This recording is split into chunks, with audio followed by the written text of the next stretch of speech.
PWP Nation, where wrestling discussion lives. Well, hello there. Dukes, Keith, and Griff here from the Anything But Credible podcast, a.k.a. the ABC Pod. Fellas? Holla. Oh, hello. We're here to let you know that you could be possibly missing out on the best podcast ever created, aside from the Offended podcast, of course, and you don't want to be missing that. Now, what makes us the best? Griff? Yeah, great. Keith? Exactly. Look, I'll keep it really simple for you. Crazy people, crazy news, crazy theories, crazy uncredible. That's right. We made that word up. Griff, Keith, say something crazy for me. Russia wants you to believe in Finland. Real. Nice. Look, you can find us just about anywhere that you get your podcast, especially Apple Podcasts. Also, don't forget to hit us up on Facebook at ABC Pod. That's ABC POD. Twitter at _ABC Pod. And Instagram at ABC Podcast. Check in with us for a new episode every Monday and join the conspiracy to commit stupid. We will see you then, and shout out to the Offended Podcast. Adios. Later, guys. Like you more than a friend.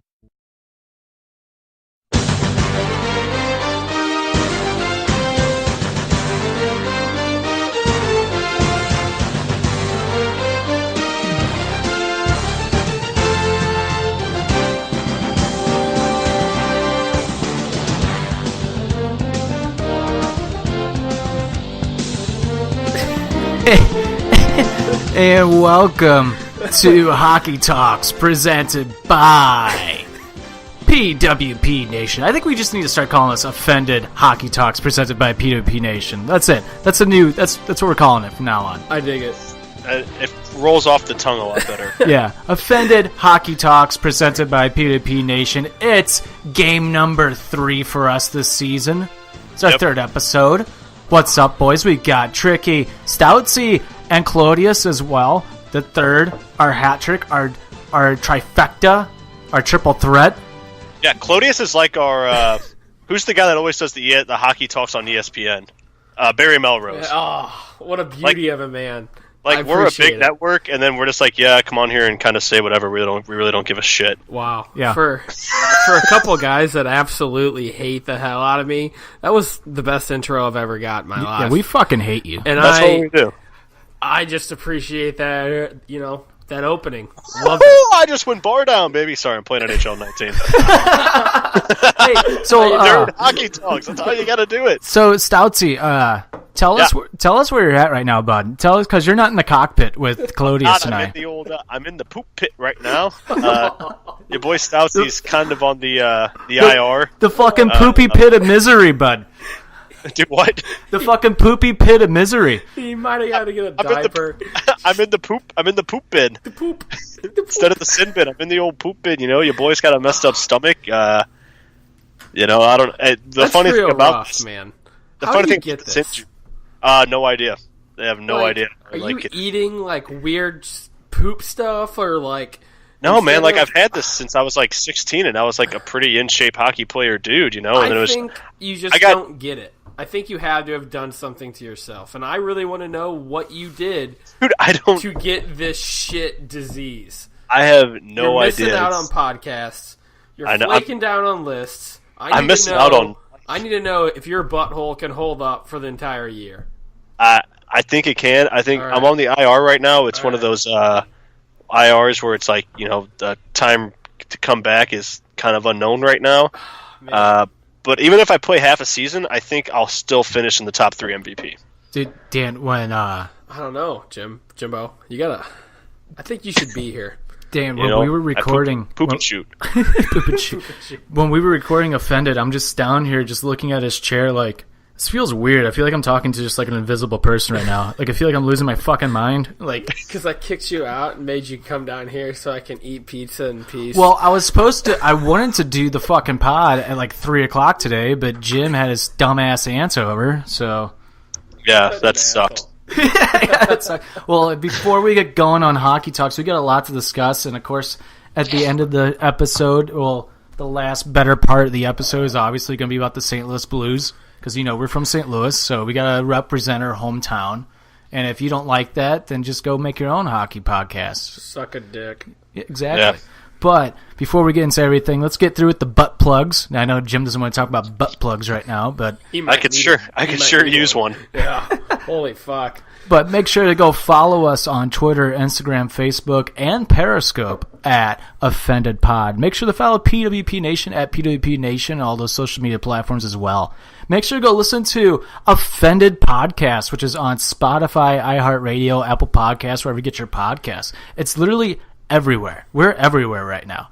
If there's a podcast platform, we're on it because Offended is big like that. And the Hockey Talks is on it as well, what you're listening to right now. You could be listening to this on Facebook. You could be listening to this anywhere. But, we're everywhere right now. We're growing. We are, really well growing, We're not just We're not showing anymore. We're more growing than showing. We're, how that... how that goes. Like, I'm a grower, not a shower. We're definitely becoming a shower now. That's what I'm saying. Yeah, but it's just like, let me throw my 7-inch meat on this table, flaccid. Exactly. Everybody is gonna know where we are at. Make sure to go buy our T-shirt at www.prowrestlingtees.com/offended-podcast. Stoutsy has given us the okay that if he dies from this disease that he has, we're gonna make a T-shirt that says Jim died from pooping. Oh yeah, and we're gonna totally make money off it. Jim's like, you have to give it to charity. No, we're just gonna keep that money. We're definitely gonna keep that money. That's fine too. But we're also gonna keep his dog. I think my dog and his dog would get along. So yeah, we definitely have to. We'd have to make sure Vladdy's okay. That's for sure. Yeah, you guys are the last two people I'm putting in charge of my dog. Sounds good. We're great dog owners, you piece of shit. Yeah, fuck you. Yeah, well, go shit your pants. Fuck you. Actually, that's why I didn't come tonight. I just don't want to be around that ugly fucking dog. Say that one more time. Say it. I don't mean that. I don't mean that at all. I'm going to kill you. Anytime I've said anything about a dog, I'm just like, nope, I don't mean that. I don't mean that at all. That was the worst thing you could ever say. This is a beautiful, beautiful pup. For you wrestling fans out there that love wrestling, make sure to go follow our Periscope page at Offended Pod, because every week we have our weekly wrestling wrap-up live on Periscope. This week, it's up in the air right now if we're going to do a prediction show for Evolution, a post show for Evolution or not. It just depends on if I get back in town. I'm out of town this weekend, so if I can get back in town and watch the fucking pay-per-view, we'll definitely do a post show. Dan, we need to get your predictions after this for that. Oh, am I in this again? Yep, you have to be. Sweet. You're talking to the mic. Jim, you're going down. But no. Yeah, you are. And if you like music, make sure to go follow our music playlist on Spotify at Fender Presents Songs of the Week. All right, let's get into it. Talkie time, baby. We had skipped out last week due to some shit going on, but now we're back this week. Let's get right into it. How about that OT goal by Sidney Crosby the other night? Oh. That was beautiful. It's Crosby, man. It doesn't. Beautiful. What makes me mad is people. I just read an article like today. It was like Sidney Crosby puts himself back in the top, in the talk of being the top player in the league. It's like, when has he ever stopped? When was he ever out of it? I mean, I get there's like the McDavid Crosby talk, which I love, and that's one of those. It's too hard to say right now because Crosby's 31 years old and still still just dominating. So I hate that people are like, oh, Crosby putting himself up for discussion, the best player in the league again. It's like, yeah, like you said, when did he leave that conversation? Well, I'd like to know when that happened. And I also think it's funny that some of the fans that you see that are like making fun of the people that are like, oh yeah, McDavid's better than Crosby, but it's like, well, Sidney Crosby was the one that said McDavid's the best player in the league, so I love the conversation. Who's better, McDavid, Crosby? You won't ever know. It's Ovechkin, duh. Oh, God. He's a stud, but he's not in that. It's Jay Bolmeister. I can't even bring him up in this conversation. That's an embarrassment. What's crazy about the conversation, too, is that like you're looking at McDavid, who's not playing with top superstar players, and he's still able to kind of put up points on his own and make other people look good, and Crosby's kind of always had a little bit of help with Malkin throughout his career.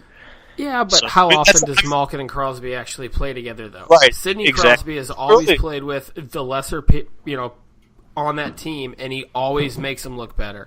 I mean, he made fucking Kunitz looked unbelievable. But you can say the same for McDavid. Exactly. I mean, look at Maroon. He does the same thing, but incredible. But he's younger, so like Crosby has done things in this league and is still doing them that McDavid's just starting to do. Yeah. So like He's only been in the season or like in the show for what 3 years now, 2 years, 4 years. I think he played. I think the 1 year he got hurt the whole season. The year I think his rookie year was the half season maybe or something like that. Yeah. So he's still just scratching the surface. I mean, he's going to be around for a while.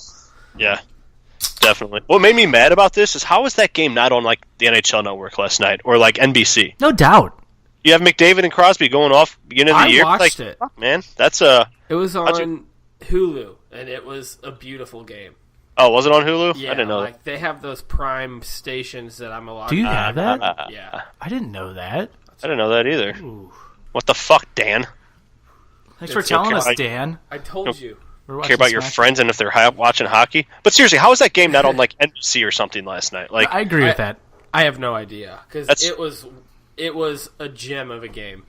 Yeah.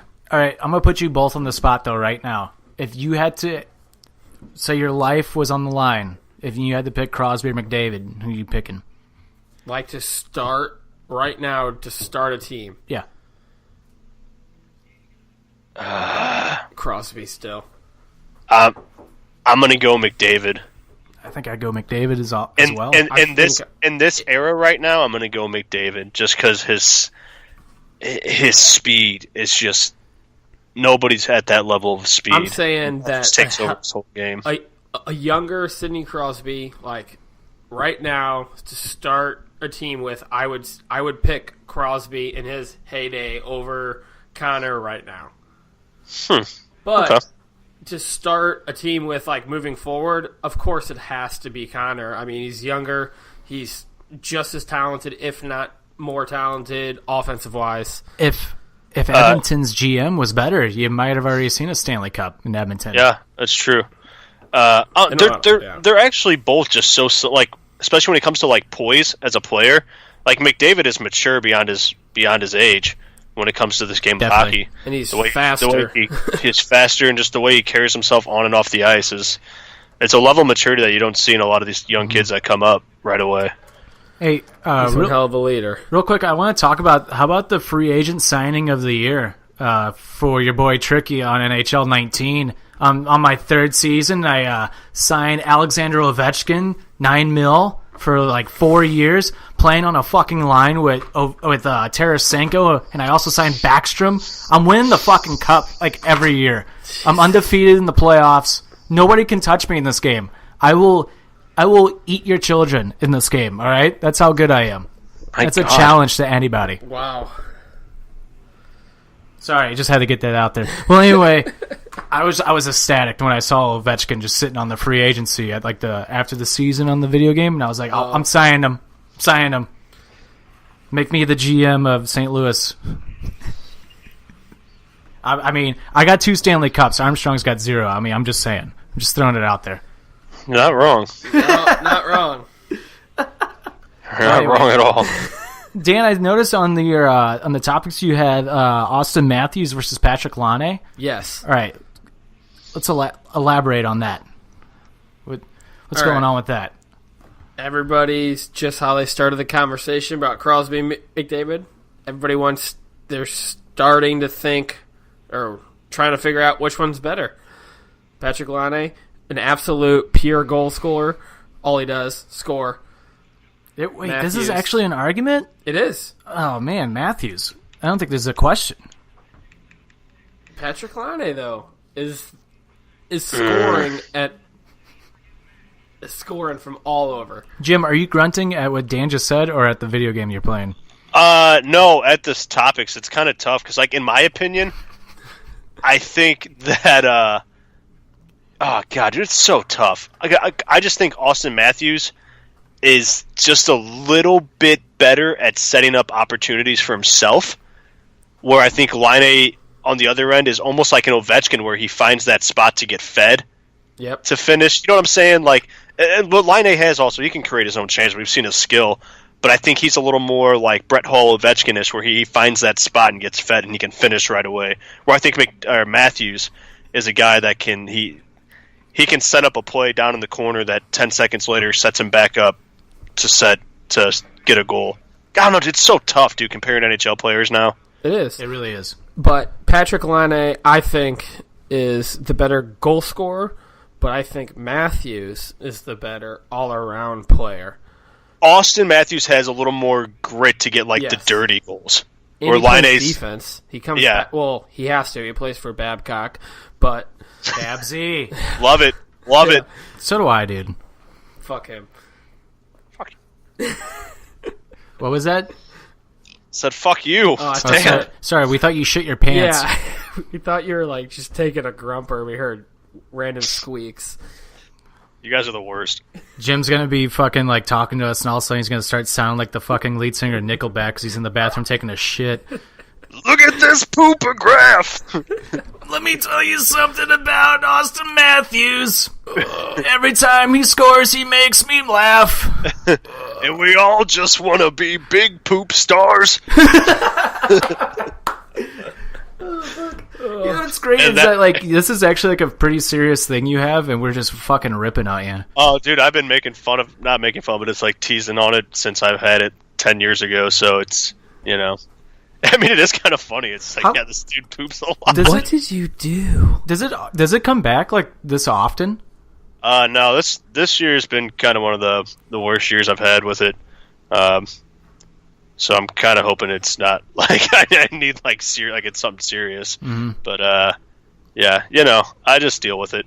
Well, we're obviously behind you, but at the same time, it's hilarious. I mean, that's why not to get too much off hockey talk. But when the whole Pete Davidson thing came up and he got Ariana got offended, I was like, for butthole eyes, yeah, I he had Crohn's disease, which is kind of similar to what I have. I was like, dude, I literally my friends made a joke that I had AIDS in high school, and I just went with it. So I thought, that's kind of funny. Well, the fucking thing is, though, about the Crohn's disease, that doesn't cause his eyes to be like that. That's just a guy who's just a recovering drug addict. Yeah, and just and wore down on sleep and stuff. Exactly. That's it. Which Crohn's disease does affect, and ulcerative colitis affects your fatigue and tiredness, but to an extent. Yeah, only to an extent. I'm fucking tired all the time, but I don't have butthole eyes. Because I'm a warrior. Give me the warrior. Warrior. Oh my god, Todd, genius idea. Send me in for the Warrior Award. Oh my god, no. Speaking of awards, did you guys hear that there's this podcast award going on right now? That they're literally handing out awards for being podcast talk stars. Yeah, we won them all. Well, I don't even think we're nominated. Yeah, well, no, what sucks is that, what's funny is that they just give them to us, but, they don't announce us as the winners because they feel so bad for the other ones. Because we're so much bigger than everybody else. Sweet. They get, a fake award. But anyway, we're back showers, on the Austin Matthews thing, did you see what Matt Sundin said? Yeah, that Austin Matthews is better. I think Matt Sundin might be a little biased. Matt Sundin was one of my favorite players growing up. He was amazing. Yeah, but he was one of my first mini hockey sticks I had. Oh, there you go, bud. Yeah, I kind of agree with him though. He gives out good points though. He's both players are. I hate when they put old players on the spot like that. Yeah, it's hey, you play for Toronto. You're gonna pick your Toronto guy or Patrick Laine. It's what the fuck kind of question is that? No doubt. Yeah, it's go ask. Fuck, I don't even know. Go ask fucking Barrett Jackman for all I care.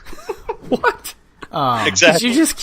How did you just bring up Barrett Jackman and Matt Sundin?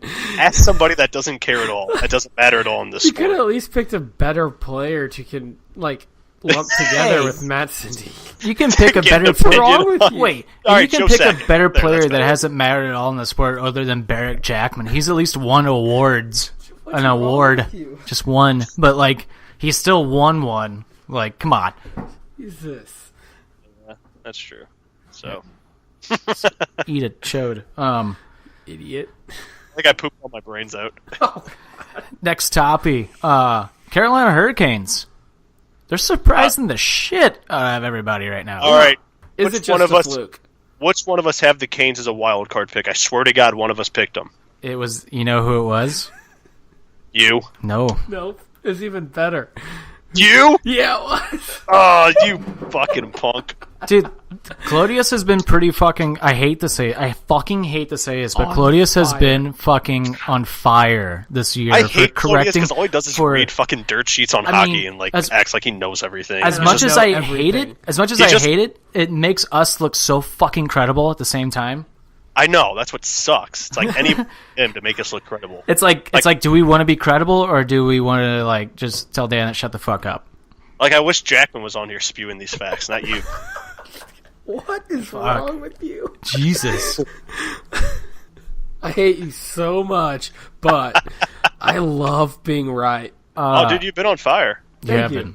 It's weird. It's weird how like correct you have been and with like big shit. But it's like, only about hockey. So like other than that, the Zetterberg, the fucking Zetterberg one is what I was just like. Oh, the Zetterberg one, I was like, wow, that's he did that on our Hockey Talks. Dan is just like, I don't think he's gonna start this year. On top of that, I don't think he's gonna play again. And we both were just like, get the fuck out of here, Dan.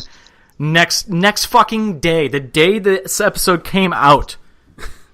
Yeah. I'm Henrik Zetterberg and I retire. Are you fucking kidding me? Hashtag not going to start this year. I tweeted him. I talked to him. I slid into his DMs, and I got no answer. I could not believe that. And I got no answer. So I just assumed he was done. Man, I can't believe you picked the Canes. And Dan's also had 3 other players. He had, 2 or 3 other players? He said he wasn't going to start this year, and he's been correct? Yep. Sure has. Yeah. Oh, Seth Jones is making his debut tonight. So that's pretty cool. Yeah. You said... There's another one that fucking Clodius said. I don't think we've had an episode since. Rick Nash. He was saying, like, I doubt... He's like, he's not starting this year. I don't even think he's signed by anybody at the moment. And he's like... And Clodius is just like... Yeah, I can see him retiring also with Zetterberg. And we both just laughed in his face, and he's fucking right! I know. I was like, okay, Dan. I mean, maybe. But... bullshit. It's okay, guys. Yeah, we're all a team here. You're kind of a twat. I know. You're like... Dan is like David Perron when he first came into the league and everybody hated him.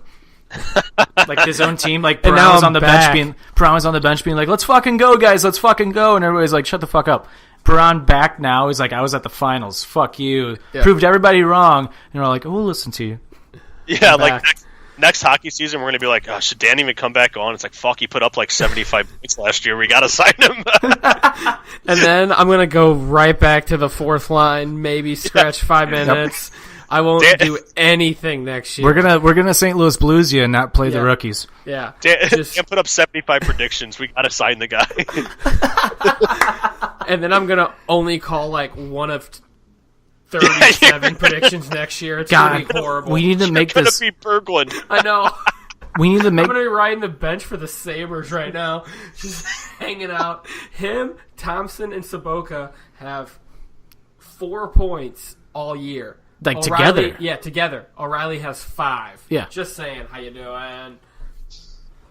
Fair enough. But we should try and like just start keeping track of when we do a prediction and write down the prediction, and at the end of the year we count up how many predictions we all had correct. Oh, this is bullshit. We're starting late. I know. I'm not saying this year. Okay. I'm just saying this is actually maybe a decent idea. Maybe we start halfway through the season. I'm down. We could do half-season predictions. Well, playoff predictions are going to be good. Yeah. Oh, yeah, they are. Bud. That's when Hockey Talks will be on every week. Tavares scores. Marner weaves. This is beautiful. Johnny? Yeah. Are you watching it right now, too? I got... It just popped up on yours? Yeah.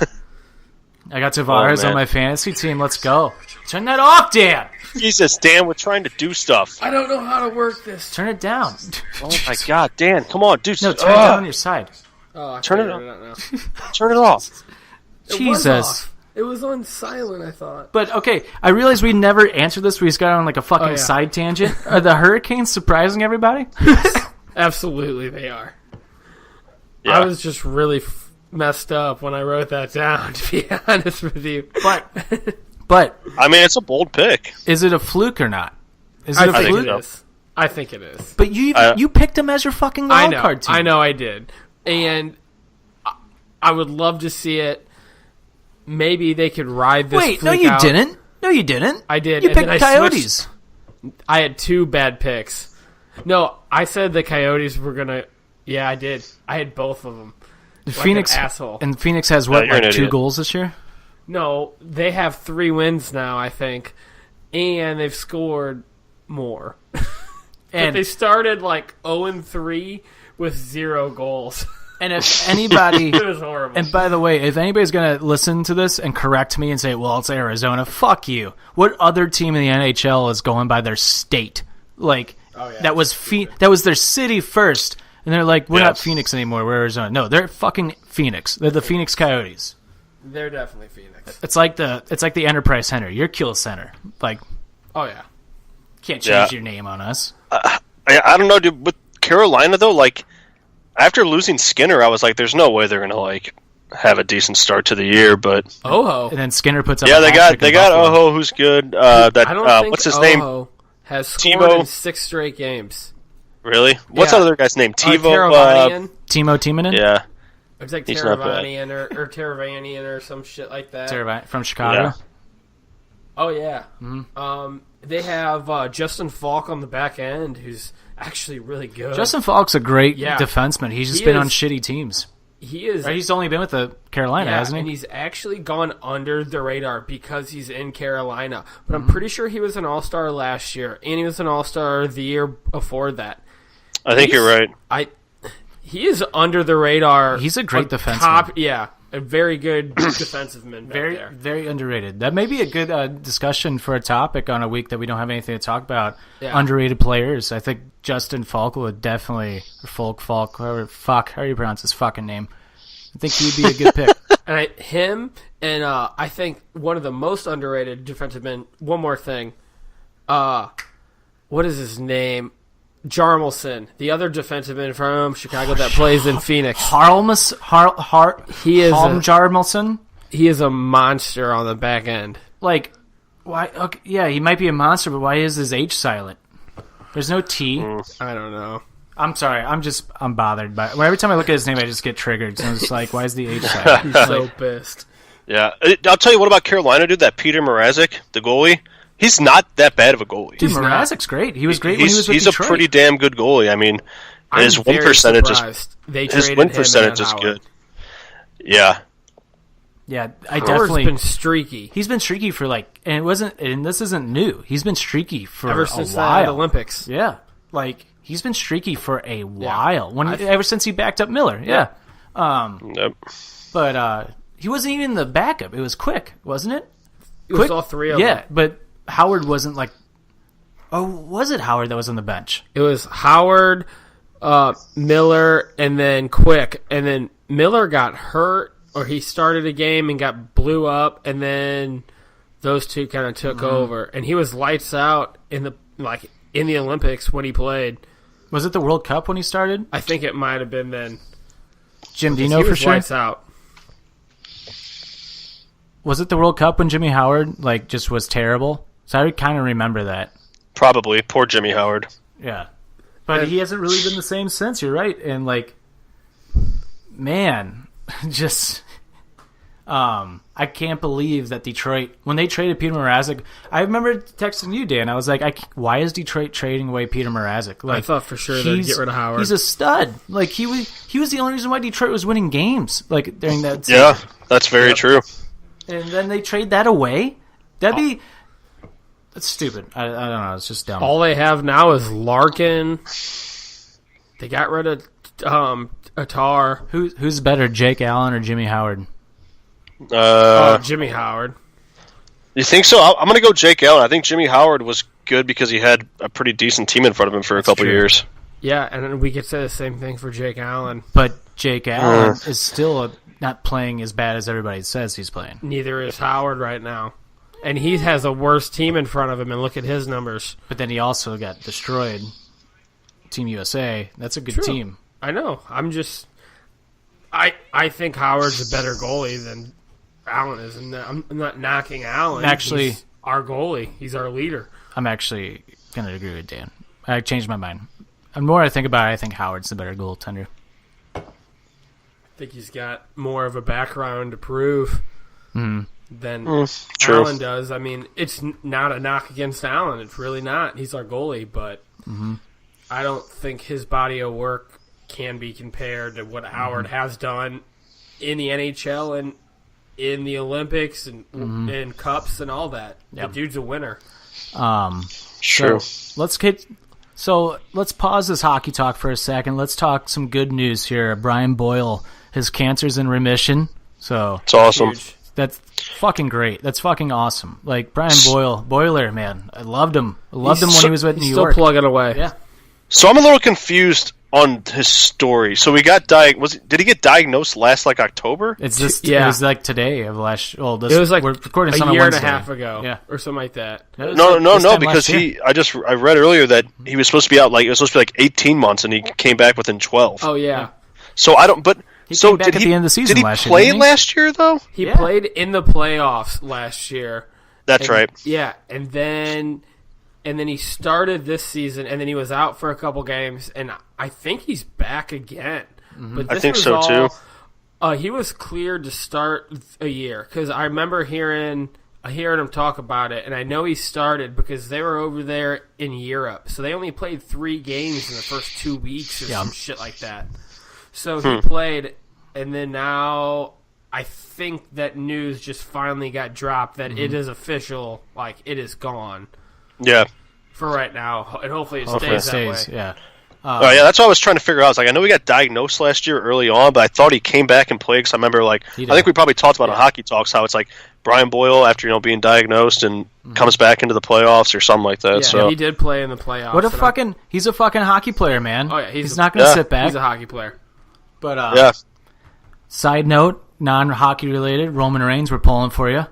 Yeah. Shout out to Roman Reigns. So we're really pulling for you, sending all those positive vibes his way. Roman's gonna reign. That's all I gotta say. Most definitely. Get well. And our last topic before we get into our blues talk. Since it's Halloween time, and spoiler alert for people who listen to the Offended podcast, my number one costume to be this year was Gritty. Dan, he thinks he still hates to love Gritty. Yeah. I hated Gritty at first. I thought he was the worst thing that could ever happen. And now I'm hearing about everything Gritty is doing. So you still hate him? I hate him because he sells drugs to kids, and that's been determined. Yeah, but that's how you get fans. And clearly it's working. I mean, just sell little coke to a couple 9-year-olds, and you're boom. He's laying people out on the sidewalks, on the ice. Dude, when he hits people during those intermission games, it's fucking hilarious. Yes. And he's telling everybody to go fuck themselves. Nobody can touch him. He can do whatever, say whatever. And I think Gritty is what Philly deserves because, let's be honest, he's their Dark Knight. You know, and I think it's what they needed. And Gritty's gonna be Gritty. He's gonna sell drugs at noon, and he's gonna punch people out at 7. That's the Batman music. Yeah, I think Gritty's here to stay, but I hate him because he's so ugly. Oh, I love it. I told Todd earlier. I was like, I'm rooting for the Flyers this year just because of Gritty. Yeah, and I hate the Flyers. Same here. I mostly hate the city of Philadelphia itself, but I do and don't. I would love to go see a wrestling match in Philadelphia. No. Dude, it'd be so much fun. They're so diehard there. Yeah, and then they're going to kill you with batteries. No way. Yeah. That's fine. If that's how I go out at a wrestling show in Philly, beautiful. Death by battery. Yeah, with shit in my pants. Yeah. Not unless you wear the diaper. Then nobody will ever know that you shit your pants. You might be the only one that didn't shit themselves, because isn't that like what happens when you die? I'll do the complete opposite of that. You won't. You'll be like a hero. Jim's gonna come back and be Gritty. Yeah, Mythbusters. Oh, God. All right, Dan, I would murder you. I got a legit Gritty. question. If you're walking through a haunted house right now, since it's Halloween time, it's Spooktober, and you're walking through a haunted house and you're kind of jumping at stuff. If Gritty came out and chased after you, how scared would you be? With like blood on him. I think I might develop the disease and butt Butttober and Pooptober that Jim's going through right now. So you're saying you're going to shit your pants when you see him? I don't think it'd be very pretty. That's all I'm saying. Gritty make you shitty. That's what it would be. Yeah, it would. I think I'd punch him. I'd punch him square in that face. I think it would be like a forward pump, backward shit motion. Like, I'm gonna shit punch at the same time, and it's like it might be a bad situation, but I'm either pooping and punching and pooping. Punch. It's like the ultimate punch from Hot Rod. But he's just gonna shit himself. Oh, boys. All right. Hey, before we get into hockey talks real quick, let's hear a quick word from our sponsor, Cal Forche, eh? Hey, cool. Cal Forche. I'm interrupting this podcast to ask a few important questions. If you were stuck on a desert island, would you want Will Smith movies or Will Smith music? Who's the baddest villain Jason Statham has gone up against in his movie career? What are the top 10 most rewatchable TV shows of all time? Check out the Going Off Topic blog with me, Kyle Fauché, to get the answers and much, much more. You can find the website at kylefauché.blogspot.com. That's KYLEFOSHE.blogspot.com. Make sure to subscribe so you get the new post right in your email. Also check out the social pages, going_off_topic and Most8314 on Twitter, and Going Off Topic with Kyle Fauché on Facebook. Now back to the guys with the Offended Podcast.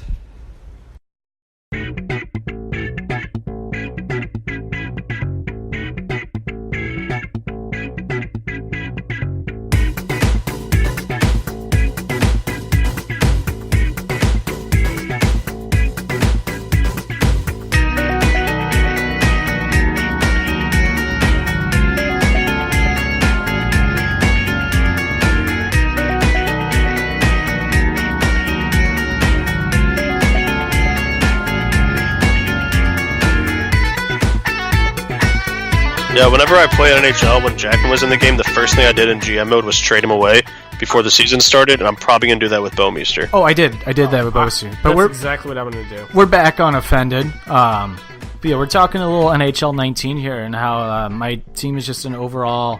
There's a fucking dynasty right now. Just a fucking juggernaut. They are. I haven't lost It's a the game. fucking juggernaut, bitch. 2 postseasons in the books, and I'm 16-0 in both postseasons, and I'm not losing. And now I just signed Ovechkin. We're going Chicago Bulls. We're going 3-peat here, and then I'm gonna send my whole team to play baseball for a season, and then we're gonna come back and we're gonna win 3 more. Wow. Hey, let's be like, hey guys, Michael Jordan did it. Get on it. It's a hot prediction. Thanks, man. See how this one turns out. I wish you could actually do that in the game. Be like, go make him play a different sport. That'd be tight. To trade him. That's the story mode. Yeah. That'd be awesome. He just becomes a professional wrestler. That'd be sweet. All right, here we go. St. Louis Blues talk. Let's go. All right, let's just start with it. Jay Bowmeister. Sit him. Sit him forever.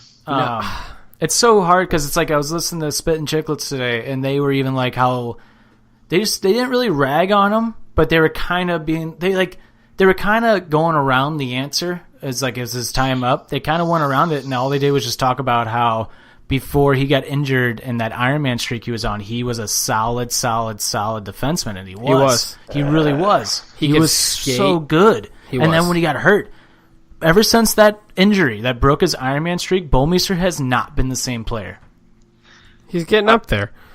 I mean, I think that he has been a long-time great defenseman.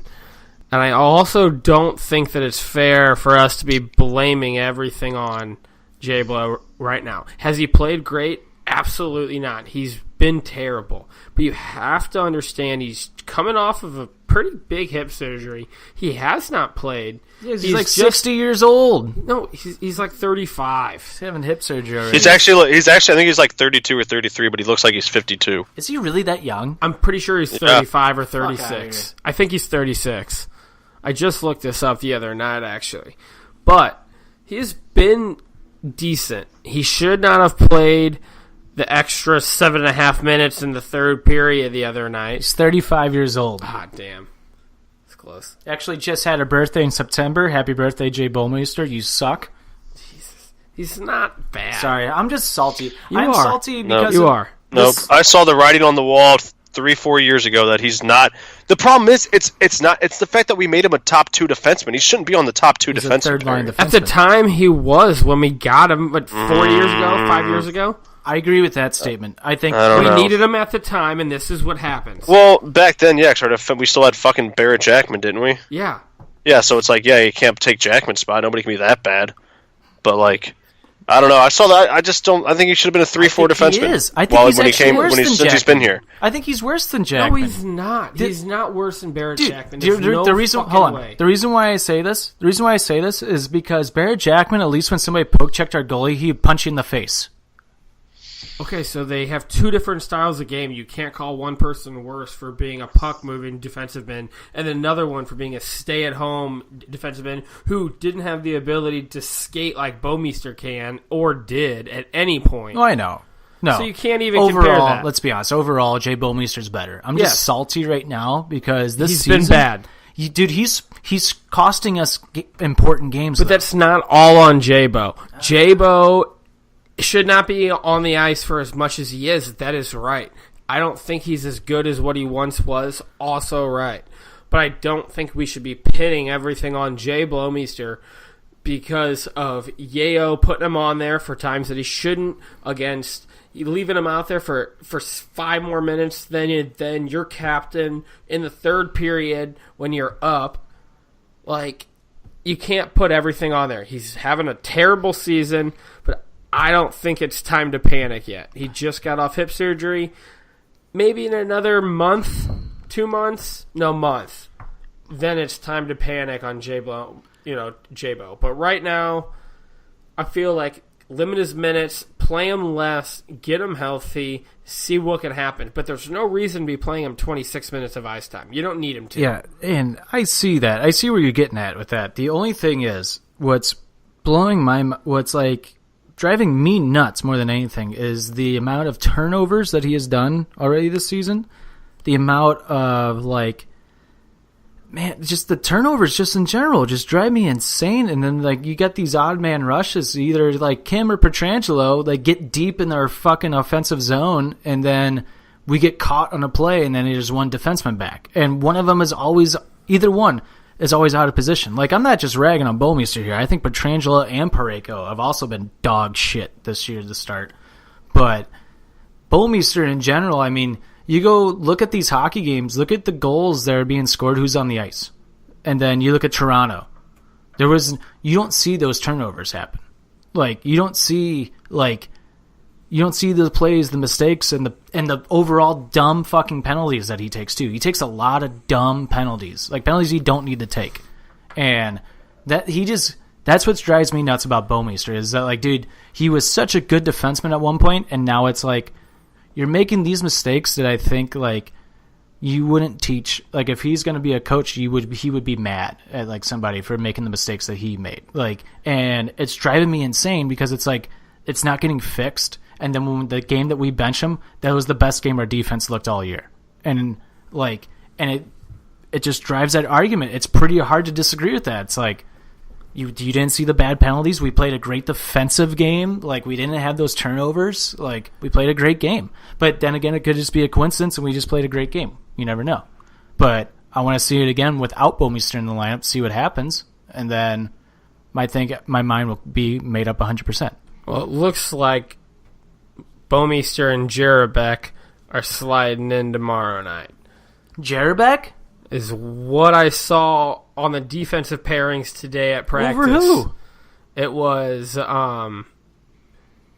Dunn, Petro, who was it? Edmondson, Parayko. And Arenko, and then J-Bo and Jarabek as a third. What is up with the Blues? Then, I'm sorry. Hey, Randy Carricker, if you're listening to this right now, Randy Carricker, you are so fucking wrong about the Blues and how he thinks that they play their rookie players. They don't.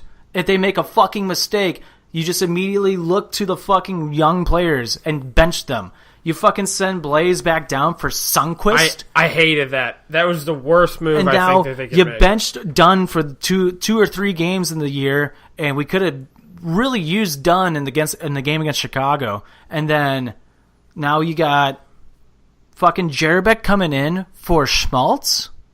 That's a fucking joke, man. That was just what was at practice tonight. On the Blaze comment, he wasn't scoring. They also kind of lock-jammed him down there in the third line. He didn't get the minutes. Didn't get him, but he was contributing. He was hitting. He was on the forecheck, and he was all over. He was making plays after plays. Their line just wasn't scoring. And to send him down over a guy that we traded Reeves for, I don't think that... I mean, honestly, I think that guy's going to get hurt the next week anyway because he hasn't really played at all, and he's always hurt. Sundqvist. Yeah. I think that's a mistake, but Fabry could be taking over that spot. He's on assignment right now. Yeah. So that gives, you give Fabry another week and a half, 2 weeks. I bet you he'll be called up and he'll be sent back down. Boom. Fabry's back on the lineup. Let's see how long that goes. Jim, you're awfully quiet over there. Sorry. Jim. Is he pooping? Jim. Hold on. Can you hear me? Yeah, I can hear you. Can you hear us? I think I turned my mic off because for like the last 4 minutes I've been trying to say something about Bowmeister and I was like just getting ignored and I was like, you press all the right, button? like Did you press the button on the? We were wondering. I think I squeezed the button. So I just pulled it out and I was like, it was like not on and I was like, oh fuck, I think I muted myself.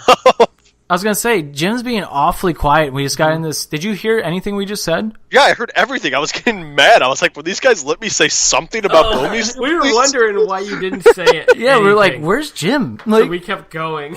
Yeah, well, I was just like, all right, I guess they're just like, fuck Jim right now. If you press the button, okay. I wish I had a camera on that just now. So Dan just got up to go grab a beer, right? And he took off his headphones. He talked into his headphone and not the mic. So do you guys want my 2 cents kind of on everything that just kind of went around, definitely. Well, I was just going to say about Bowmeister is that the last couple of years, I think he's looked more and more lost out there, and I think it's I really remember seeing it like in the playoffs, kind of.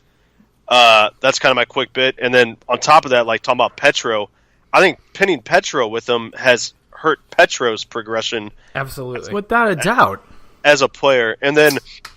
To follow up, to kind of get caught up with your guys talking about the rookies and stuff, it's like, yeah, like maybe Blaze doesn't put up the goals, but I think he's kind of making things happen out there. And then it's like, I thought he was too. And then you said they're not going to play Schmaltz. Is that correct? It looks like Bowmeister and Jerbeck are sliding in as a third D pair. So I don't know much about this Jerbeck guy, but I know I like what I've seen from Schmaltz. He's been good, man. Kind I of like Schmaltz. Also, like, sitting Vince Dunn makes absolutely no sense to me because... Yes, it did. You think so? I think so. And I think I figured it out last game. He was unsure of his positioning on the ice. And I saw multiple times where the puck jumped over his stick. You know, that's not entirely his fault. Fuck, that happens to Pietrangelo 4 times a game. Exactly. But when Petro goes back to get it, he's so calm. And last game, I saw that Vince Dunn was shaky turning around once he did that, and he didn't take clear like he didn't take clear lines, and he kind of double checked both shoulders, and he was slow. I think that I agree with you on that, but I think that comes with him being such an intense player and playing at I think he tries to play at such a high speed, mentally and physically, that I think he it's like you said, like he's double checking everything. Yeah. It's like, hey, I think his confidence not there, but I think that's going to grow with playing time. Like I see both sides to what you're saying too. It's like he's making mistakes, but some that I think he's also very poised with the puck in the offensive zone. What was it? We were on the power play. It might have been the Chicago game where he pulled that kind of spin-a-rana move at the blue line. Yeah. So I agree. He does show spurts of confidence, but like you said, also I think defensively is where he lacks that. Maturity and confidence I think is going to come. I think that just comes with playing time too. Like I don't think he needs to play a bunch of minutes, but I also don't think he needs to be sat. See, I think that was a good thing at the time because of our logjam at defense and how things were starting to shape up, and we were kind of doing bad. So I don't think that benching was anything really personal, but it was, hey, man, we think you're a liability on defense, and you're a young kid, and he's going to be a stud for us. He will be he will be a long-time Blue. I think they just saw an opportunity, and they just wanted to, change a few things and just, held them out, came back flying. I think he had, 2 goals last night, or a goal and an assist the other night. I mean, I think it definitely sends a message, definitely, which it does. Which I think is good to do now early in the year than kind of, maybe wait to the middle of the year where things are getting a little more serious. Points, not that points don't matter early, but it's like if it comes in the middle of the year, it's almost like, well, shit, and things start rolling, then you roll with the hot hand. This way early, I agree that, kind of try to send the message early to the kid, like, hey, we really like you, but you're not looking too good right now, so, maybe get your head on, figure out what you're kind of missing right now. And like you said, he comes back out and comes out flying, which shows a sense of maturity of, like, he's like, oh, man, he could have taken that sitting completely different, where I'm sure he knows, like, hey, I'm a fucking good player, and they're sitting me. And it's like, now he's like, all right, well, I'm gonna show you just how much better I can be. And I think that's the thing about Schmalz too. He has shown very good signs on both ends of the puck, but he's also shown pretty big brain farts, and he just freezes, and he's gotten caught on both ends of the ice. So I think it's one of those two things too. But you definitely know that both of those guys are going to be a part of our core. Oh yeah. But it's still a brand new team, and I don't think it's time to panic on any one of these players. I don't. We're not in a position to but like have a defenseman making multiple errors game after game be like, hey, we can still kind of put you out there. It's like we can, but like we don't have that defensive depth to be like, all right, well, we do. It's just not all there yet. Yeah, it'll come. And definitely. I don't want to I'm not in panic mode either by whatever. But the one thing I am kind of in panic mode is Bouwmeester, because I think Bouwmeester has looked the exact same for the past 3 years now. But he's been hurt. He's okay, but it's been 3 years, dude. I know. I don't think. And not to mention, we still have Gunnarsson coming back. Oh my God, Todd! Todd, shut up! Shut up! Just shut You're up! A piece of shit. I forgot about that. Wait, name. time out, both guys. Time out. Hold on.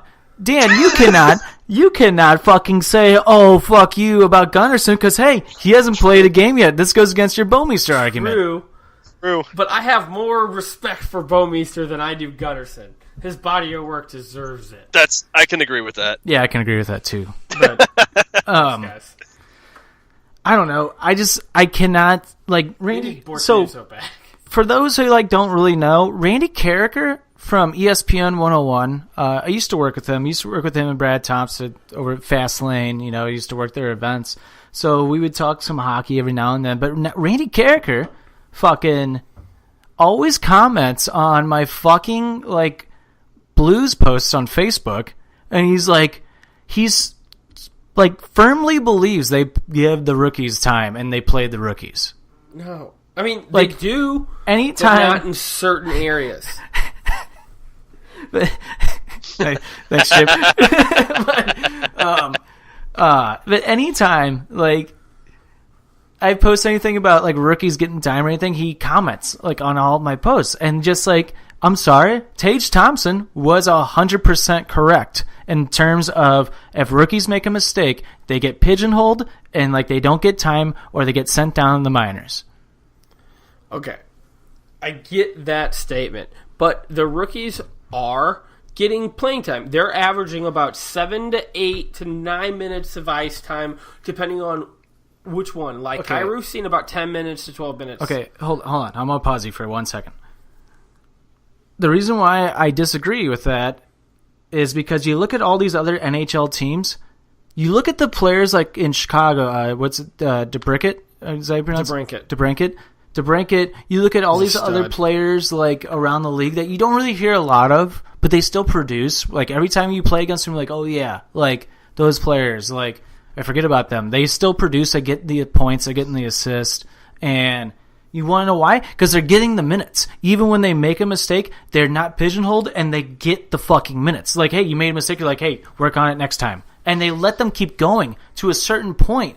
Like, if they don't produce after 15 or so games, yeah, get them out of the lineup. But you're not going to, like, learn from your mistakes if you, like, take a break for so long. Let's say if you get benched for 2 games, that could be, depending on the fucking NHL schedule, that could be a fucking week. Like, this is what I'm saying. So just like you just did Jim said, just leave us? The Blackhawks and the Brinket and all those better teams in the NHL, they're also seeing a lot more power play time, and they're spending less time in the box.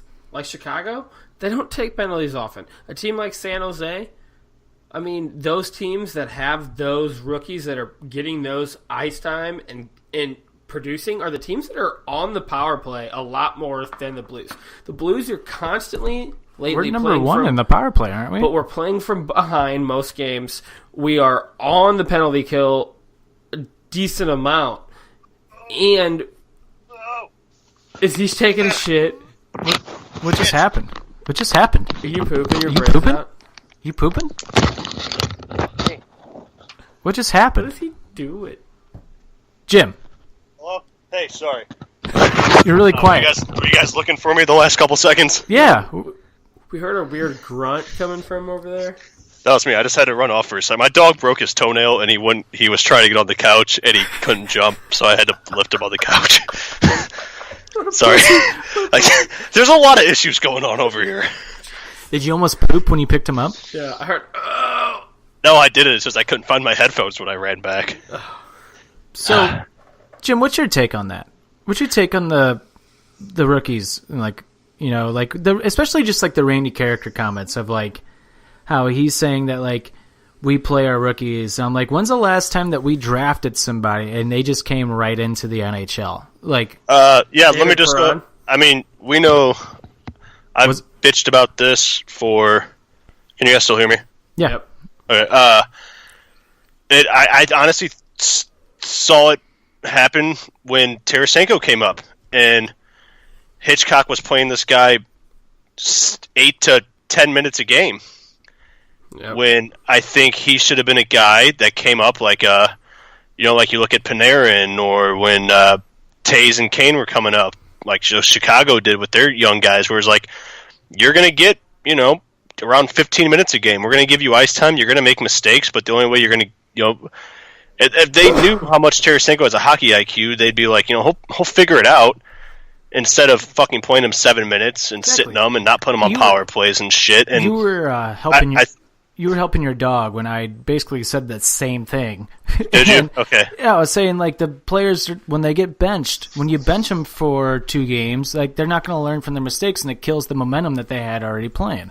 And like you look at other teams like Chicago, like the Bricket, and like players like him, like players you don't really hear a lot about, but they still produce for that team because they're getting the minutes. They're getting like, they keep playing them when they're still not producing. They still let them like stay and play to find their game, rather than basically you restart that whole process when you bench them for 2 or 3 games.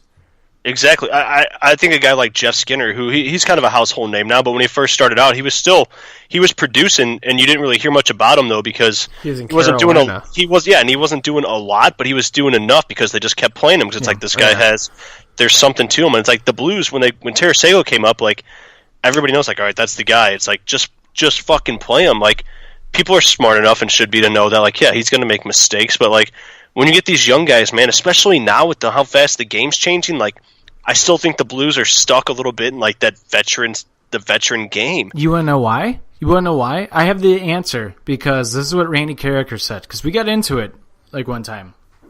And the reason for this is I realized that he gave me the answer without even realizing that he gave me the answer on it, because he was just defending himself. But he was basically just kept saying, we always started Eric Johnson. We gave Eric Johnson the minutes right when we drafted him. We let him play. So I forgot about him. So in a way, are you saying that like the reason why the rookies don't get the minutes because we're afraid that we're going to have more of Eric Johnson rather than like a Tarasenko in the lineup. Didn't they start David Perron right away too? Yeah, but I mean, Fabry was the last one that actually got a bunch of minutes, which I'm sure you guys maybe pointed out. But and look what happened to him. Yeah, he got hurt, unfortunately. But 2 years in a row, we've missed him. But it's like you got a whole line of these young kids that have proven they can be good hockey players, and it's like you just got to let them fucking fly, let them play. Look at a lot of other fourth line on other teams, and yeah, they're not perfect, but fuck, man, they can fly, they can move, they make opportunities happen. Yeah, defensively, they're probably going to be a bit of a liability. Yeah, but you got to take that risk in an offensive game, man. Like you just have to. And you got to hope that you put a good defensive pairing with them. Best group of kids that we have. Oh, easily in a long time. I don't know why Blais went down and Thomas is still up. And I like Thomas's game too, but they're two different styles of game, and Thomas is hurt right now, I think. Actually, no, he's just been a healthy scratch because they don't want to. They're like waiting on the 9-game mark if they're going to make a decision to keep him on the roster or send them back to juniors. And they already sent down Blais, and then they have Fabry coming up. Yeah, that's exactly. He's a fucking healthy scratch. Like it's a fucking joke. I don't think Sundqvist should be on our team, but I would rather have Fabry and then Thomas and/or Blais as that second. I swear to God, like. The reason why, like, the Blues rookies become the players that they do, like Barbashev, Yashkin, and, like, all these other players that you've seen come and go, is because they never got the fucking minutes, but you're also playing them with players like Chris Thornburn. Like, yeah, no shit, Tage Thompson's play, was hurt a little bit. Did you see who he was playing with? Like... What has he done since? Well, it's like when Tarasenko had to play with fucking Yask for 3 months, and everybody's like, "Why can't he do good?" It's like, well, he's playing with a guy that's not anywhere close to his skill level. Exactly. And now Yashkin hasn't even really drawn in for Capitals yet. I don't think no. There was a reporter. There was a reporter in Washington that said Yashkin is being moved down to the fourth line because they need to get the St. Louis out of his game, and he needs to find some creativity again. And guess what? That's not wrong. No, not at all. I said these young kids coming up, man, like it's a creative style of game, and they try to box them into this real tight, formula of hockey of being overly positioned. Like you're almost like focusing too much on like your position out there instead of like just freewheeling and just playing that game you played in the OHL and juniors and minors and stuff. Yeah, just like I don't know, man, and it's just like on top of that. You have people who love Schenn because Schen's creative. He's not... You look at Schenn, you look at that fucking line in general, especially like the Tarasenko, Schenn, Schwartz line. Look how creative like that line like really is. Like it doesn't look like a drawn-up play. They are everywhere. I think it's cycling, Schenn, to be honest cycling, with you. It's moving. So Schenn, I think Schenn has a great mind as a player. See, this is what drives me crazy. Because he's doing it on both lines too. Schenn is phenomenal. Schen's great, but this is what drives me crazy though. People are asking, has Tarasenko peaked? No. But here's the thing. That people, they're like, he's not doing this, he's not doing that. And it's like, do you guys not realize that when he's out on the ice, he's always double marked? Maybe his line mates need to do better. And that's why you see Schenn and Schwartz last year had such a fucking phenomenal season because they were getting open and creating plays. While Tarasenko's distracting two players, you have basically... now a 2-on-1 instead of like a 2-on-2 situation or like a 3-on-2 against defense. And you draw over so the one person on forward, he's back checking, playing defense. You send over the other defenseman to help him out. Then you have the other two players, the other two forwards in there to fucking create something up. This happens so much. And people still complain about Tarasenko. It drives me crazy. And Tarasenko is like third in the NHL right now for shots on goal. Like, suck a fucking fart. Like, if I have him on my fantasy team, and he's killing it. I mean, it's hard for a player like Terry. Like, I made this comparison 100 times last year. I was like, Tarasenko might not ever win an MVP. He might not put up 40-goal seasons back to back. But he's not going to be Connor McDavid. I'm like, I'd rather take a Tarasenko that's giving me 70 to 80 points and a Stanley Cup than McDavid who puts up 100 points and our team doesn't do shit. You know who? You know who he reminds me of? He reminds me of Anze Kopitar. He needs a little bit of support, and you're going to see a fucking all-star. Like, you know? Yeah, he can't do everything him fucking self. I mean, Jonathan Tays and Patrick Kane, I don't think would be the dominant players they are without one or the other. Tarasenko needs a guy out there with him that can draw a little bit of attention from him. And like Todd said, like, you know, he's double marked out there, and he's playing with fucking Yaskin. What's he supposed to do? Go end to end against every team? Yeah. No, it's not going to fucking happen. Mm-hmm.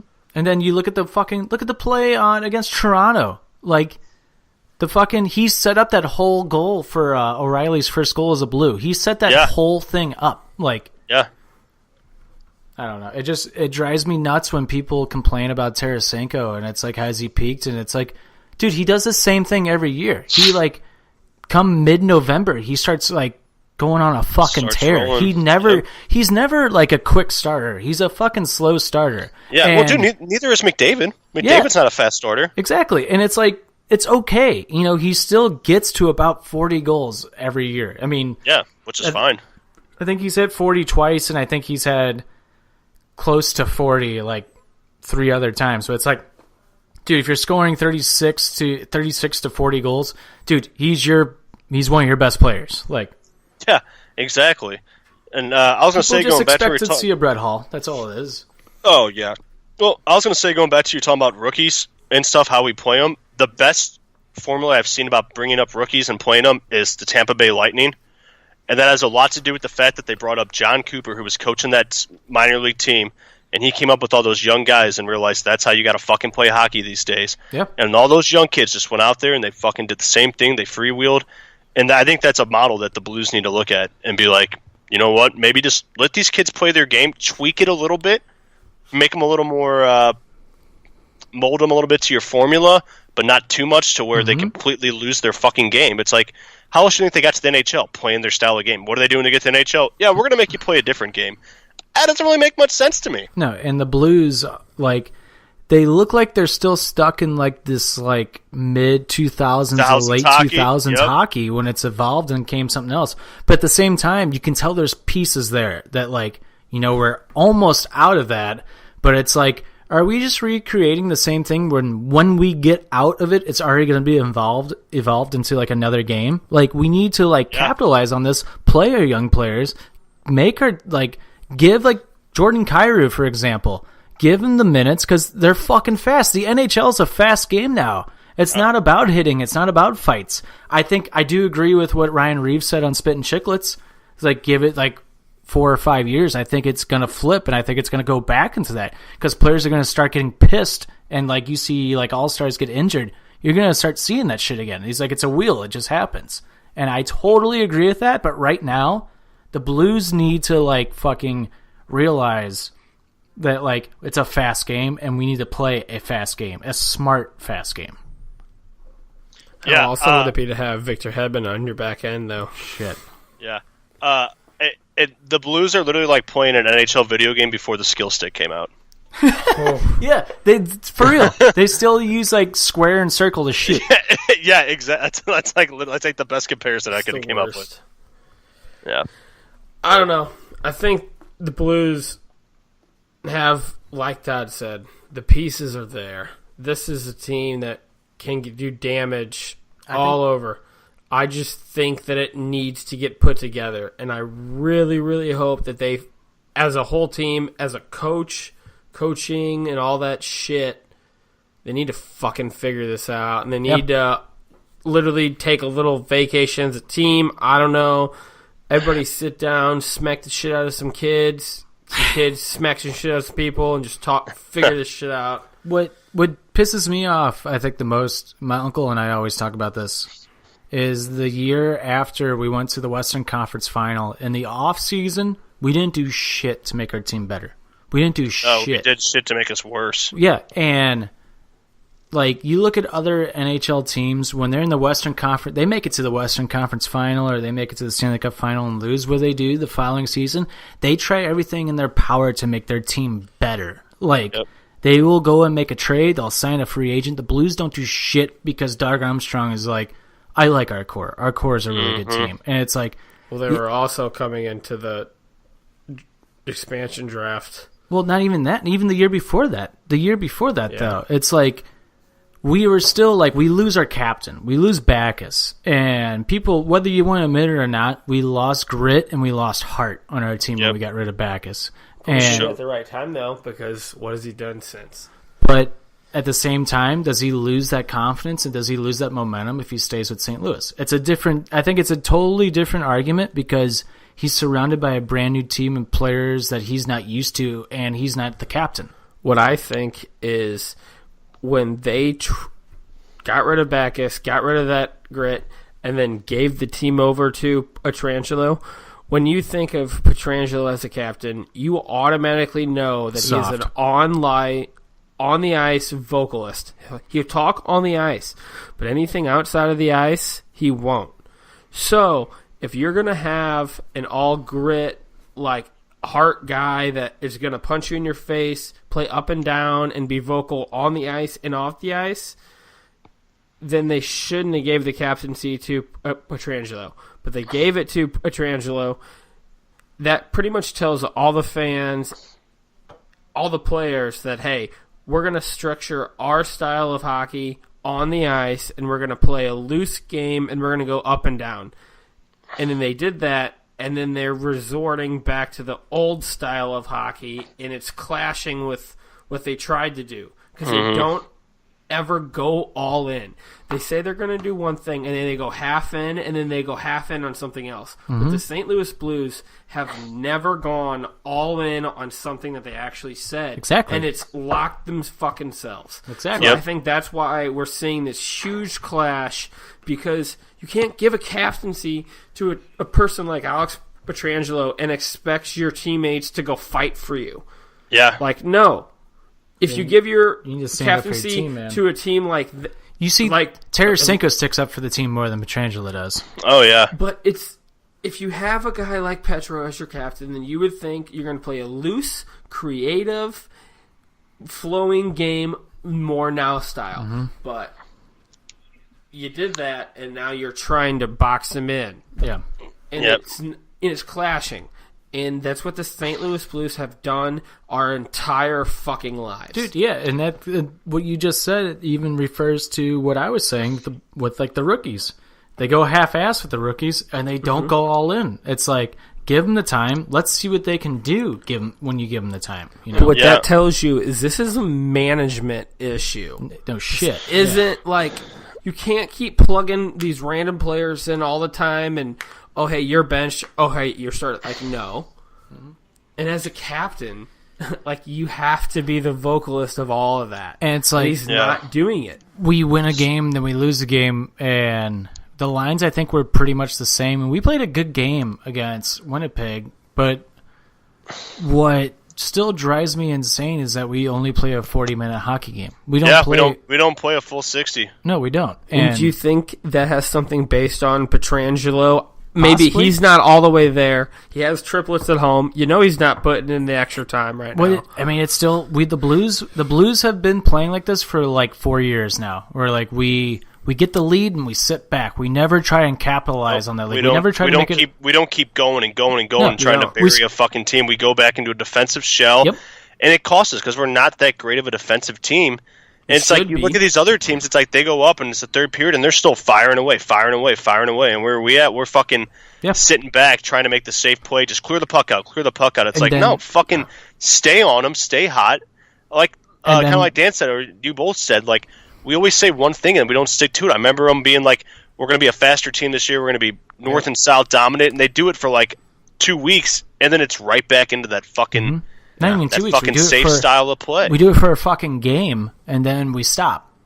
Or and then we do it for a game, and then we do it for 40 minutes. And then it's like, here we are in the third period again.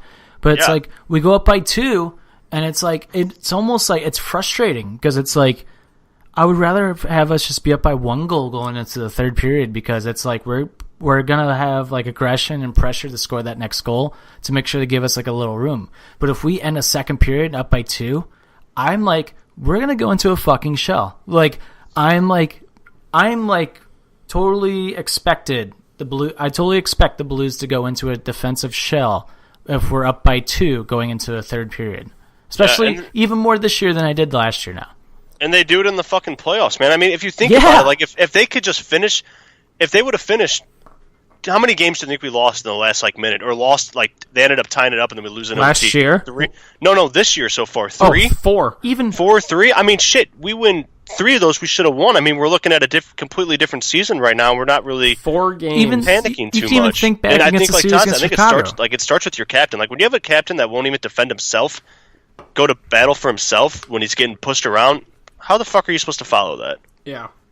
Like, I mean, I think if you want him to be the captain, you need to have more of an open mind on the ice. And they're not letting them do that. Yeah, and on top of that, what also drives me nuts, that Pietrangelo is our fucking captain. How many times do you see him give up on plays? Just stop skating, and when he gets beat, he just puts his head down and kind of looks like he's pouting on the ice a little bit. But there's been a couple overtime losses now where you see Pietrangelo loses the puck and he gets beat. And what does Pietrangelo do? Instead of keeping pressure on the person with the breakaway, hey, I'm going to continue to try and be behind him and fucking try and throw him off the game. Pietrangelo looks like a guy who's running the first base and knows he's going to get thrown out and just gives up. When you never know, something could happen.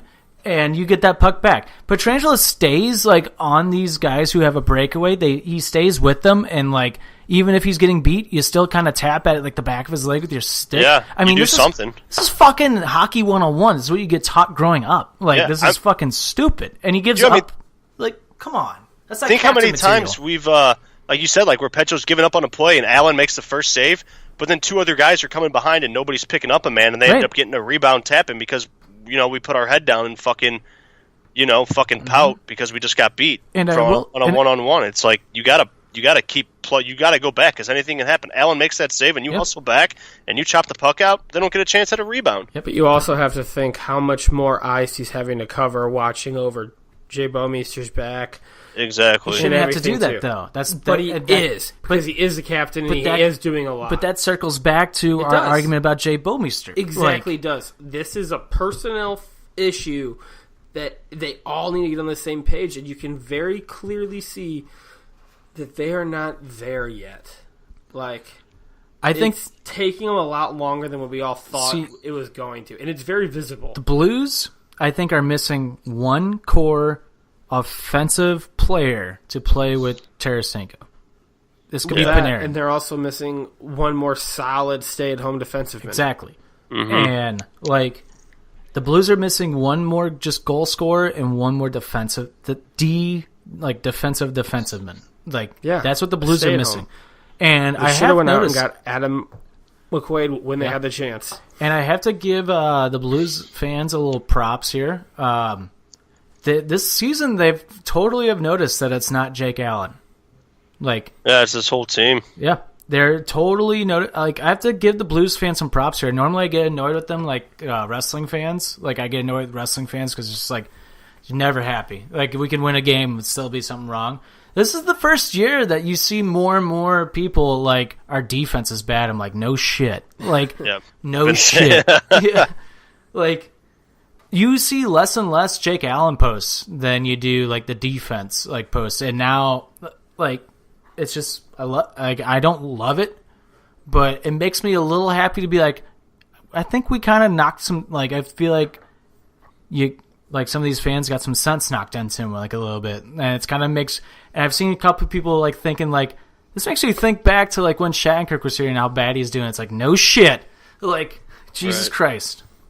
But yeah. You got any more? Does anybody else have any final thoughts about the Blues going forward? I think for all of us as fans, this is the first year in a while we came in really, really hyped up with expectations to start the year. And I think that has a lot to do with how we feel right now with the team. Yep. Just because our expectations were so high. And that's why I'm not overly panicking, because we still should have that excitement of we got O'Reilly, we got a solid top 6 right now forward-wise. It's just a matter of finding them gelling and just getting the ball rolling. And just hopefully it happens sooner rather than later. That's, that's pretty much my little bit. Yeah. Mine is that it's still, like you said, it's still early. Yeah. It's extremely early to be panicking in any way, shape, or form. One thing I think it's okay. I mean, like, I'm not here to tell fans how they should act. I think that's dumb, too. A fan can act however they want to react. I'm going to, like, disagree with you, maybe get annoyed with you, but I'm not going to tell you, like, you know, you should never act like that. Because I think, like, when you see posts, like, on Facebook or Twitter, like, the fans need to stop doing this, I just kind of have to roll my eyes, and it's like, oh, whatever. I know I've done it, especially with, like, the Jake Allen posts.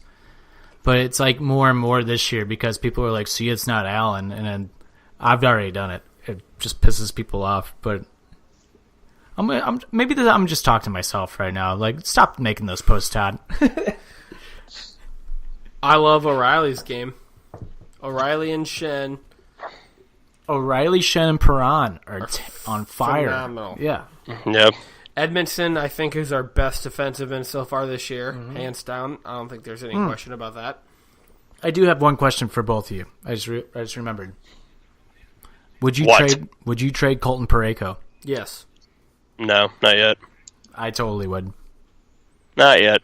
He looks like Parayko from last year already, like worse this year, and I think we can still get something like huge out of him.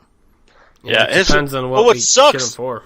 is his first two games, it was like, all right, there's a little more gritty Parayko, and then it was just like right back into like the old, like what he was last year. It's like, fuck, man. But do you think that has something to do with what's ever going on in the locker room and the reason for us losing right now? I Possibly, I don't know. I honestly don't think there's like a major issue within the locker room. I just think it has to do more with management than it does like the players. Yeah, see, I think it's Doug Armstrong because, like, I like Yo, and I remember him being in Minnesota, and he was kind of like a forward offensive coach there in Minnesota. That's why they were kind of... And he's a player's coach, too, and that players love him. And that was with, like, a kind of a little bit over mediocre skill team in Minnesota. And he was able to get them to the playoffs and be competitive, and they played that, like, kind of skill game, and now it's here, and it's like, I don't know how much of a say Armstrong has, but I could see him being like, this is kind of what we want this team to look like, and Yo kind of has to do what when is Armstrong gone?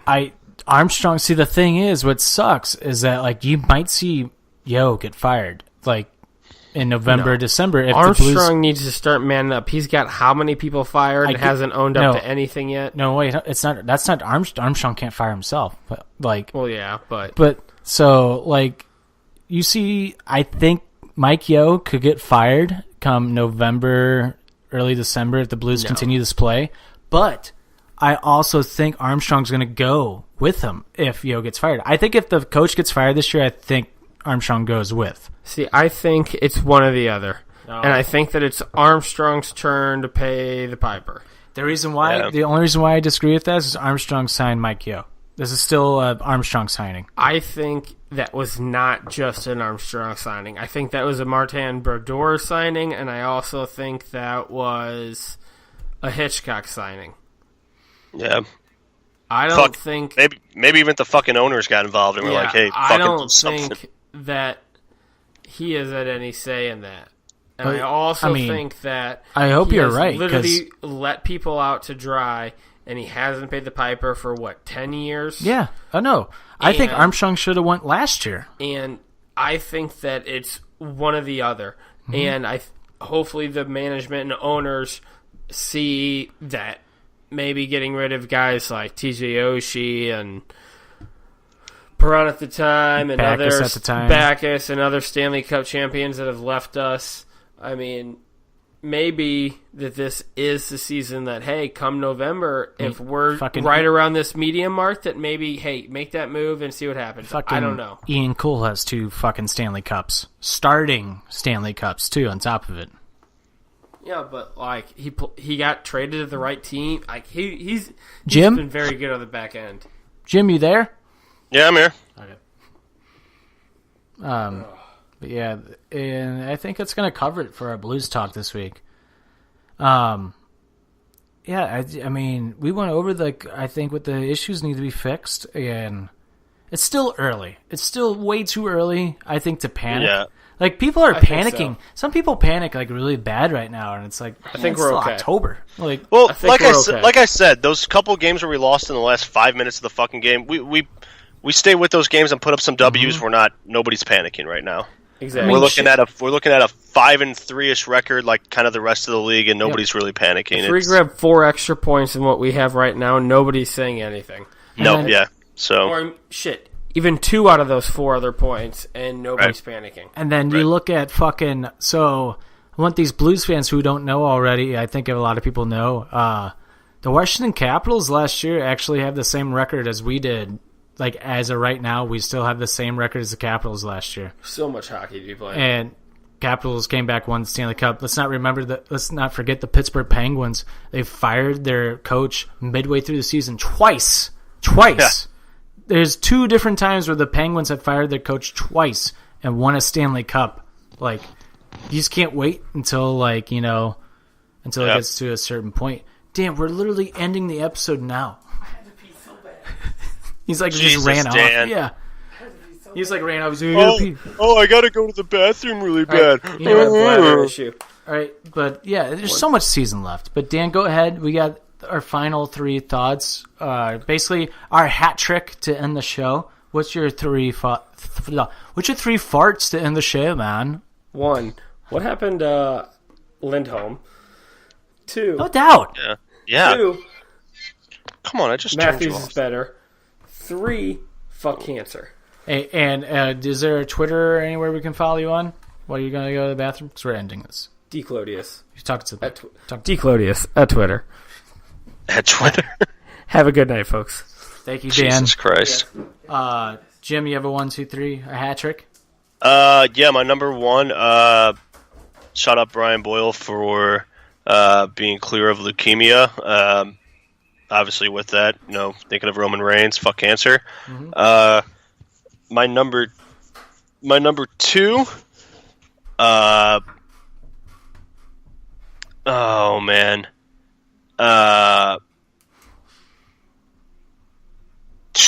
shit. My number 2,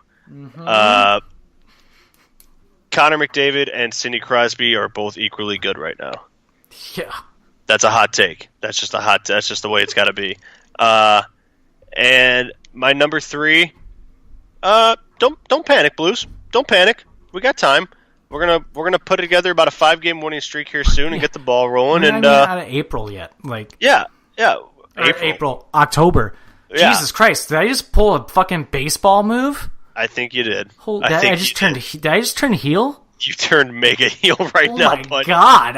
I'm Dean Ambrose right now. That was bad. That was a horrible heel turn. Oh my god! I kind of just want to go go in a corner myself. Like, you probably deserve to. I would just sit there and I would just I'd think about what I said for a while.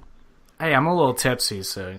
Yeah. Why was I thinking about October? Maybe I'm thinking about October. Oh my god! Now I reversed him. Fuck it. I'm done. Jesus. But yeah, that's my number 3. So let's not panic quite yet. We got plenty of time to get the boys rolling. So yeah. What's your hat trick? My hat trick, obviously number 1, same as your number 1, Brian Boyle.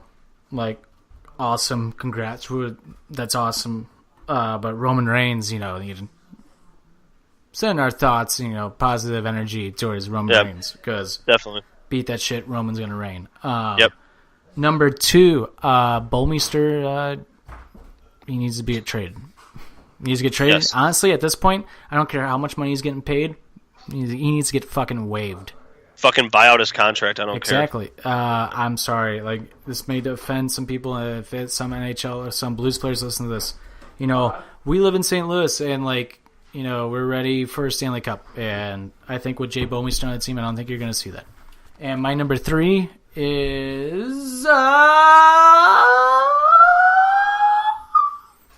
I signed Alexander Ovechkin as a free agent in NHL 19. We're going to the 3-peat. We're going to win the Stanley Cup. Blues haven't lost a fucking game in the postseason in 2 years.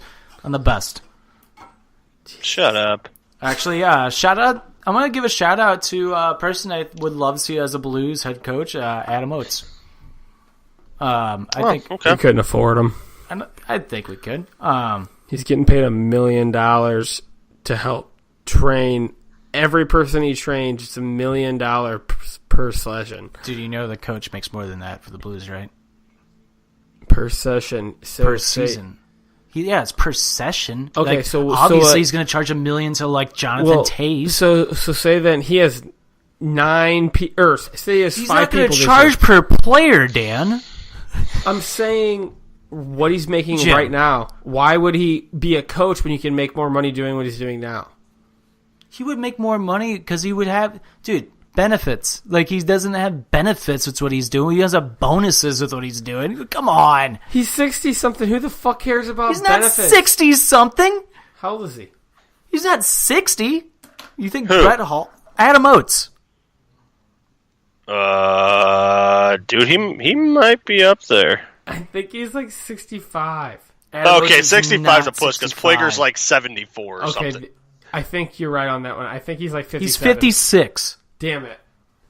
Is he 56? Yeah, his second 10 years. Yeah. He debuted in the NHL in 90, like 89. Like his second season was Brett Hall's second season with the Blues. My whole take was I think that at his age, I feel like he can make more money doing what he's doing right now.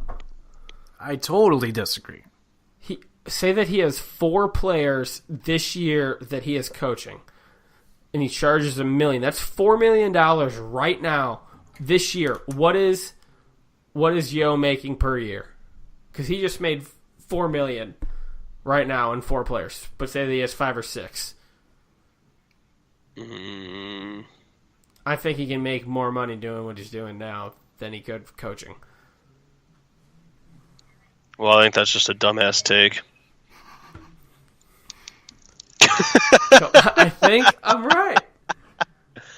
I don't think you're right about that one. It's actually Cap Friendly has it unknown. The lowest in the NHL is like $1.5 million. The highest is Babcock with like at 10? $6 million. That's my boy. So he's making $6 million a year. Dude, he's guaranteed for how many years though? If they buy out his contract, they still have to fucking he's like when coaches get fired. This is what people don't realize is that when coaches get fired, they still get like a little pay. No, I know all of that, but what I'm saying is, if you just want quick money now, just get it. I think you can make more money a year. And this is the guy who's fucking predicted so much. Fuck. I'm not wrong here. All right. Well, anyway, you can follow Offended Presents. You can follow Offended Hockey Talks on Twitter, Instagram, Facebook, and Periscope at OffendedPod. Make sure to go follow PWP Nation as well at PWP Nation on all social media platforms as well.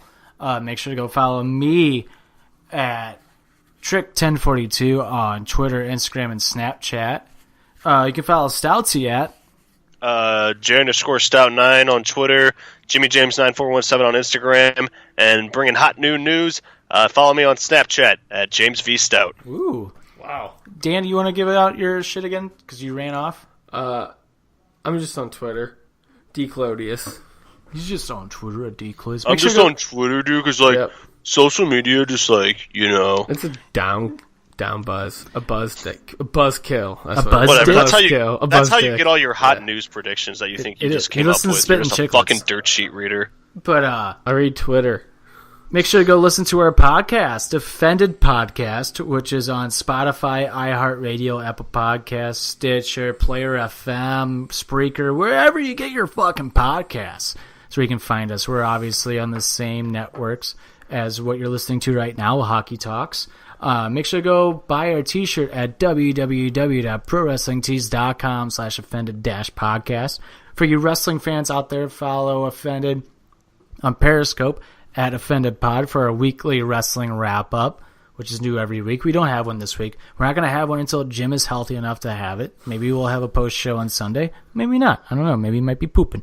But, and if you like music, go on Spotify and search Offended Presents Songs of the Week. It's our music playlist that we do from our podcast. Yeah. Let's go Blues. Brother. Let's go Blues. Way too early to panic. Don't freak out. Don't freak out. Gritty costumes. I want to see them. Send them into Offended Pod. Yeah. Jimbo, sure. Have a good night. Hope you don't shit yourself when you're sleeping, buddy. I'm going to try not to. All right, man. For Tricky, Stoutsy, Clodius, this has been Offended Hockey Talks presented by PWP Nation. Adios. LGB. Bye.